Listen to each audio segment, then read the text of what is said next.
From the station that's working for you, this is Fox 4 News at 10 p.m. Instead of looking at what the citizens that he represents said in this petition today, he lashed out at me as the attorney.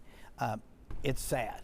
A lawsuit filed to force a recall vote of County Executive Frank White on an August ballot. But now the county executive is firing back at the attorney who filed the writ of mandamus, calling it both personal and political. I'm John Holt. I'm Lauren Halifax. So voters have already submitted petitions. The election board has certified those, and the legislature scheduled a special election August 26. Fox 4's Dave DeMarco live at the Jackson County Courthouse with what some residents are now worried about.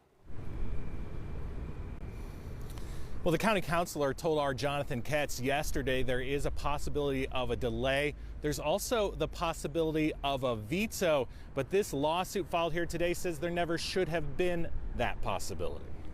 The Jackson County Legislature voted Monday to schedule a special election August 26th for a recall of County Executive Frank White.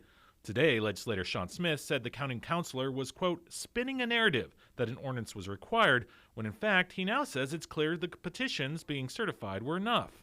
It's part of a legal filing Wednesday on behalf of 4 Jackson County residents by attorney Phil Lavoda. It should not be following the ordinance process. The signature petition itself, once they have enough signatures, it should go directly to the election board under the Jackson County Charter. It's clear. Why that's important? With the ordinance passed by the legislature, White now has the opportunity to veto his own recall election. County Councilor Brian Kavinsky told Fox 4 Tuesday, I'm anticipating that there'll be some legal action taken by the election board because of the ordinance filed that said 60 days. White also vowed to fight the litigation in court, but also called out the attorney whose name is on it, quoting a previous Fox 4 interview with Lavoda. If this doesn't happen, the Royals are gone. And one where he says Lavoda showed interest in taking over his job.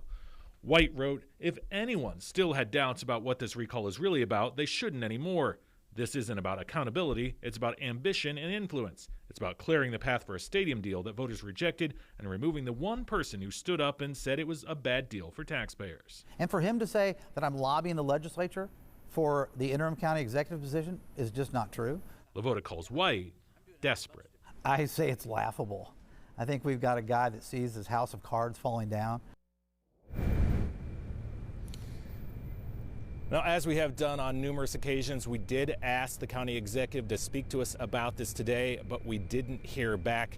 He has until Thursday of next week to decide on a possible veto. We do have more of his statement on our website, fox4kc.com. Meanwhile, Lavoda has asked a judge for an expedited hearing in this matter.